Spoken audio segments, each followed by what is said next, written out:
Otak depan telencephalon terdiri atas cerebrum, dan diencephalon yang membentuk talamus dan hipotalamus.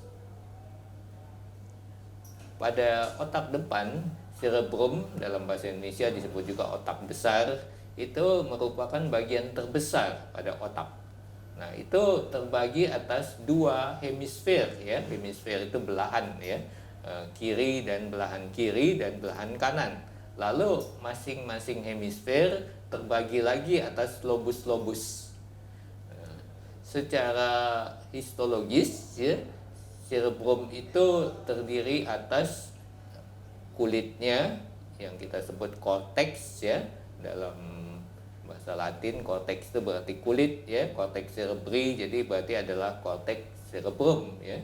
Dan cortex itu merupakan kumpulan badan-badan sel neuron sehingga berwarna abu-abu dan disebut sebagai substansia grisea atau dalam bahasa Inggris gray substance ya. Gray itu abu-abu ya. Sedangkan bagian tengahnya, medulanya, itu merupakan kumpulan serabut akson. Nah, serabut akson itu warnanya putih sehingga disebut juga sebagai substansia alba ya. Dalam bahasa Inggris white substance ya. Kalau bahasa Latin substansia alba. Alba itu artinya putih, ingat kata albino ya. Itu menunjukkan warna putih. Nah, di tengah-tengah medula yang berwarna putih masih ada lagi kumpulan yang seolah-olah pulau-pulau, kumpulan badan-badan sel yang berwarna abu-abu. Nah, itu adalah yang disebut beberapa pulau-pulau itu badan sel yang warna abu-abu kita sebut sebagai ganglia basalis. Ganglia itu adalah bentuk plural dari ganglion. Jadi kumpulan badan sel dalam susunan saraf pusat, nama sebenarnya harusnya kalau satu kita sebut nukleus, kalau banyak kita sebut nuklei ya. Ganglion itu sebetulnya adalah kumpulan badan sel saraf di luar susunan saraf pusat. Nah, tetapi di sini sudah salah kaprah ya, sudah lama. Jadi di sini kumpulan badan-badan sel di tengah cerebrum itu disebut ganglia basalis, walaupun harusnya nuklei basalis. Tapi karena namanya sudah terlanjur sampai sekarang, tetap kita pakai ganglia basalis. Lalu di tengah-tengah cerebrum tadi kita sudah sebutkan ada diencephalon yang membentuk talamus dan hipotalamus. Nah, hipotalamus itu berupa sepasang massa yang berbentuk seperti telur agak kecil di kiri dan kanan. Nah, itu justru hampir seluruhnya terdiri atas kumpulan badan sel karena itu, dan berwarna abu-abu karena itu. Nah, di bawah talamus ada massa kecil yang disebut hipotalamus. Hipo artinya maksudnya di bawah ya.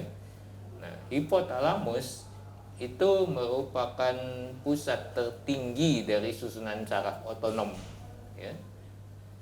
Jadi kalau sudah ke atasnya, ke talamus dan cerebrum, sudah tidak ada lagi pengaturan saraf otonom ya. Di atasnya itu semuanya saraf yang di bawah pengaruh kemauan kita, di bawah pengaruh kesadaran. Tetapi yang otonom itu sampai ke hipotalamus saja. Lalu otak tengah. Otak tengah bagian terbesarnya kita sebut juga pedunculus cerebri. Peduncle itu artinya tangkai ya, pedunculus tangkai kecil. Nah, jadi pedunculus cerebri itu adalah tangkai kecil dari cerebrum ya. Ini kalau kita lihat gambarnya tadi itu, ini gambar yang tadi seolah-olah kalau kita memegang otak tengah itu pedunculus cerebri, maka seolah-olah kita memegang otak besar atau cerebrum, karena itu disebut pedunculus cerebri. Lalu selain pedunculus cerebri, di belakangnya otak tengah terdapat 4 buah tonjolan, ya, 4 buah tonjolan, badan-badan. Kalau satu itu kita sebut korpus, kalau banyak kita sebut korpora. Dan di sini karena ada 4 disebut quadrigemini, ya. Ingat fasi perbintangan Gemini itu digambarkan dengan anak kembar, ya, 2, tapi 2, ya, kembar 2. Ini karena kembar 4 disebut quadrigemini. Dan ada 4 tonjolan, itu disebut corpora quadrigemini di bagian belakangnya dari pedunculus cerebri. Lalu otak belakang. Otak belakang itu sebetulnya kalau pada manusia karena sudah berdiri tegak, ya.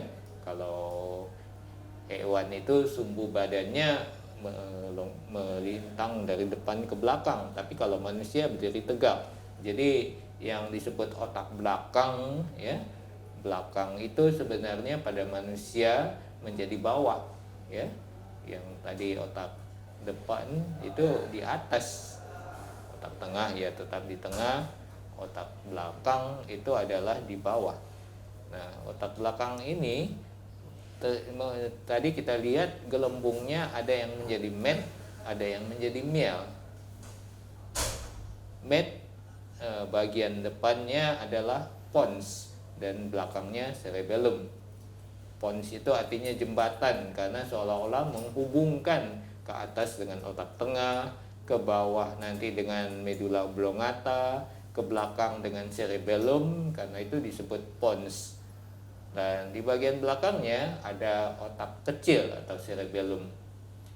Walaupun namanya kecil, tapi sebetulnya itu adalah struktur terbesar kedua dari otak.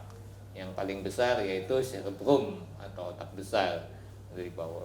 Yang kedua ini adalah cerebellum atau otak kecil.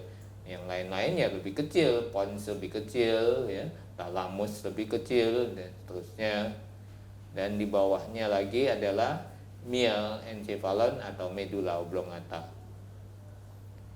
Sini kita lihat kembali pons, ya. Lalu ada cerebellum bagian terbesar kedua di belakang, ya, dari rongga tengkorak. Kemudian di bagian terbawah dari otak adalah medulla oblongata. Bagian terbawah ini medulla oblongata juga menjadi bagian terbawah dari batang otak atau brainstem. Istilah batang otak itu maksudnya memanjang dari otak tengah, lalu pons, lalu medulla oblongata. Jadi 3 struktur itu kita sebut juga sebagai brainstem atau batang otak, karena di situ terdapat pusat-pusat yang penting, ya, yang sering mengalami kerusakan pada stroke sehingga orangnya secara kita katakan secara saraf otak mereka itu sudah mati kadang-kadang, ya, tetapi bagian lain masih bekerja sehingga mereka itu seolah-olah hidup menjalani hidup vegetatif kalau ada batang otaknya sudah rusak, ya. Dan medulla oblongata juga menghubungkan pons dengan yang di bawahnya, medulla spinalis. Oke, ini sampai bagian ini adalah sampai di sini, ya, penampang struktur daripada otak, ya. Lalu selanjutnya nanti ada latihan yang Anda harus kerjakan